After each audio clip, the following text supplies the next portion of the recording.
Ah, the original PlayStation. So many memories with that system. Tomb Raider, Tekken 3, Ridge Racer Type 4, Soul Blade, and especially Crash Bandicoot. I remember playing Crash Bandicoot 2 whenever I went to my cousin's house and the great memories I had with that. So you already know I got the same feeling once I found out that that game, along with the other two Crash games released for the PlayStation, were getting complete remakes known as Crash Bandicoot and Sane Trilogy. And when it came out, it was nowhere to be found.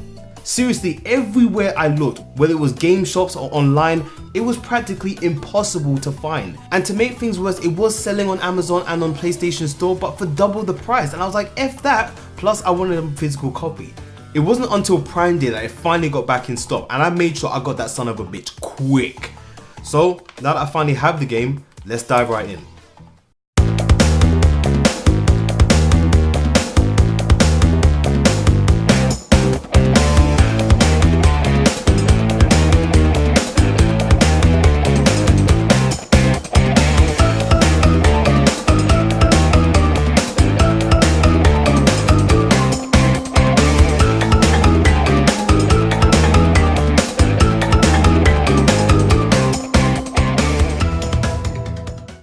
You know what though, I'm quite baffled that Naughty Dog had absolutely no involvement in the development process for this.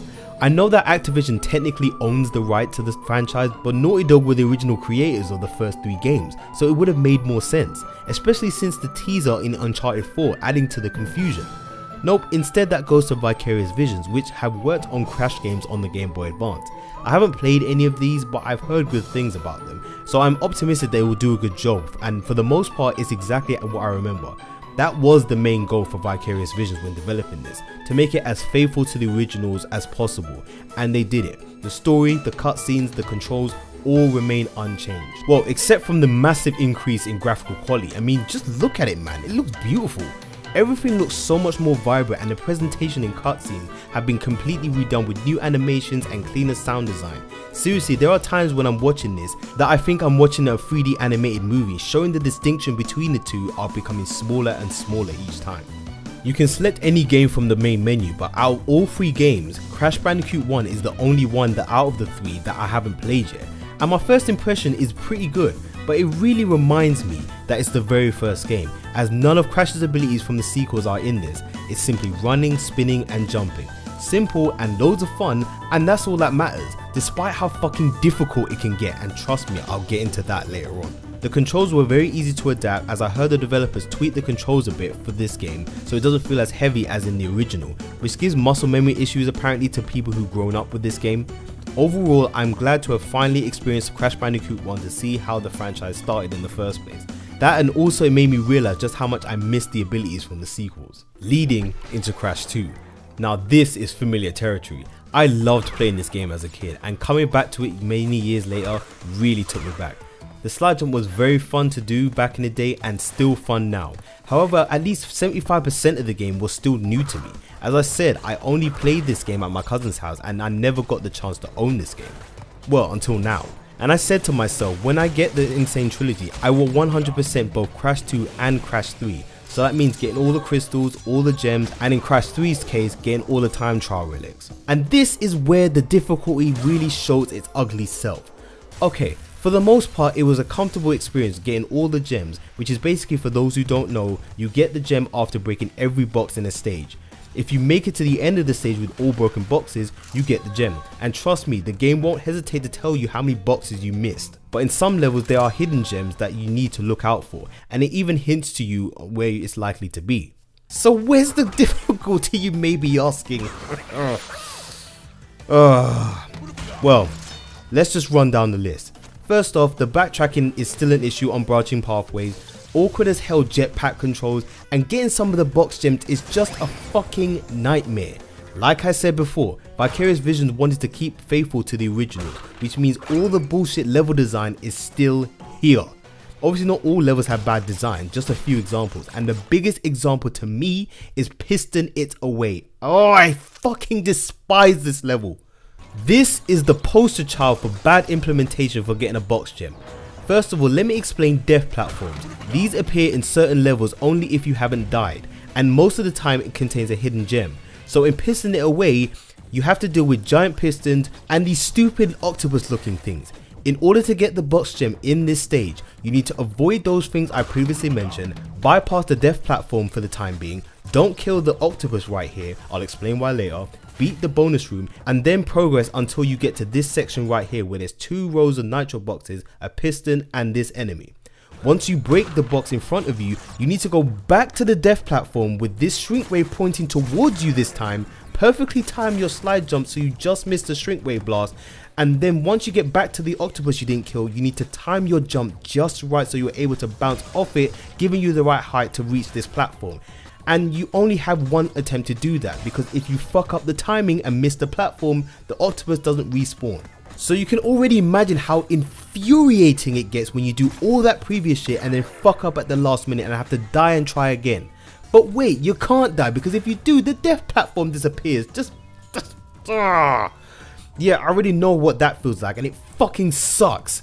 If you somehow make it to the death platform, break the remaining boxes, get the hidden gem, avoid everything else, and hope to God you make it to the fucking end and get the box gem. What the fuck, man? What pin-headed retard designed this piece of shit? And I can't blame Vicarious Visions for this. This is Naughty Dog's fault. And I heard from so many people how difficult stages like Cold Hard Crash, the High Road and Slippery Climb are. And yes, I had problems with those stages, but that doesn't even come close to this shit. I didn't scream at the top of my lungs into my pillow multiple times to avoid people in my house thinking that I was getting robbed for those levels. This is 100% the worst level in the Crash Bandicoot series. I am never getting the box gem for this stage ever again. I've got it once, that's it. I don't think my blood pressure can handle this a second time. Nevertheless, other than the examples I mentioned, Crash 2 is a great game that really improved from the original game, and that resonates in the remade version. Crash 3. Ah man, it's good to be back. This game I have played till the end, so I do remember everything coming back to this. And one thing that I really love about this game over the original 2 is the level variety and different locations. The jet ski levels are some of my favorites, along with the levels set in the future. The other thing I fucking love are the upgrades to Crash and Coco. The Death Tornado Spin is without a doubt one of the best things to come out of the series. That combined with the slide and double jump, you can get some serious air and bypass parts of the level. And even upgrades I didn't use back then, like the Fruit Bazooka, serves a bigger purpose now. Like getting rid of those enemies that I just don't feel like dealing with, and getting rid of those stupid ass nitro boxes. The Crash Dash is essential to have if you want to get all the time trial relics. And if I'm perfectly honest, the relics were a lot of fun. You need to get at least a sapphire relic in every stage to get the full ending, but all the gold relics to get every gem in the game. I didn't know this at first, so once I got all the sapphire relics and didn't get the final gem, I was like, what the fuck? I did some research and realized that at least all gold relics are needed. I didn't want to do those stages again, but I got a lot of gold relics already, so it's not like I'm doing all the stages again. And every time I paused the game, I was constantly reminded I have one gem left to go. And I want that gem. So I had to pick up the pace, time my jumps, use a Death Tornado Spin to bypass chunks of the stage and hope that I make it on time. And it wasn't difficult for the most part. Most of the levels didn't really frustrate me apart from the motorbike levels, especially when these bitches kept pushing me into the side or bottomless pit, fuckers, the plane race level, and especially high time. This stage isn't bullshit like pissing it away, but it pretty much requires mastery of the stage layout, as you can't make a single mistake, otherwise you end up wasting a lot of time or falling to your death. This is the stage I spent the most time on. Luckily you don't lose any lives in time trial mode, so at least there's that. And I felt satisfaction when I saw that gold relic appear on my screen for all stages, and even a platinum relic in Area 52, which I got by complete accident, but pfft, I ain't questioning it. Then getting that final gem and seeing that 105% on the pause screen and the fireworks in the background, I felt I really achieved something. Crash Bandicoot 3 remains my favourite out of the trilogy for that reason, but I had a lot of fun revisiting all 3 games and it reminded me what it's like to be a 90s kid. Vicarious Visions definitely did their thing to recreate what made Crash so great back then, despite the increase in difficulty. And yes, some die-hard Crash fans have complained about the controls being slightly different, but you know what, I was able to adjust to these controls pretty easily. Same thing with the increased hitboxes and depth perception. When I see people bitching and moaning about how the developers botched the entire trilogy, I just think some people need to stop over-exaggerating when it's not exactly as they remember. I liked the extra challenge as it felt more rewarding, As long as it's not impossible to beat these stages and get the gems, that's all that matters. And just remember, you don't have to do this to complete the game, so it's your choice if you want to do it or not. Just be prepared for the bullshit.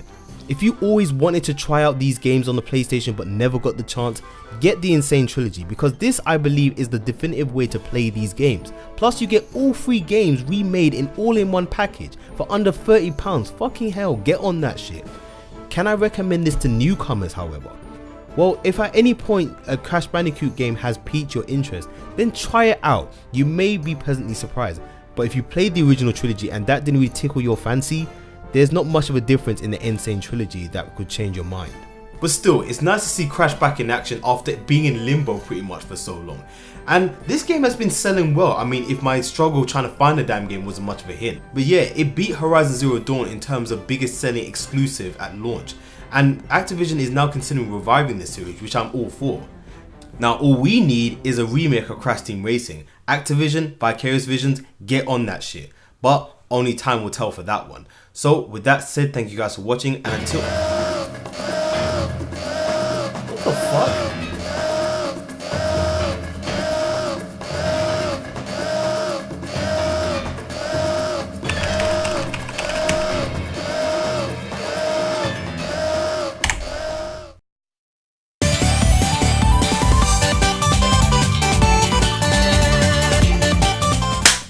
The 15th of August is upon us, ladies and gentlemen, and so you already know what's going down. It's been a year since this game was announced, and I've been waiting for it ever since. So, next time I'll see you guys for Sonic Mania.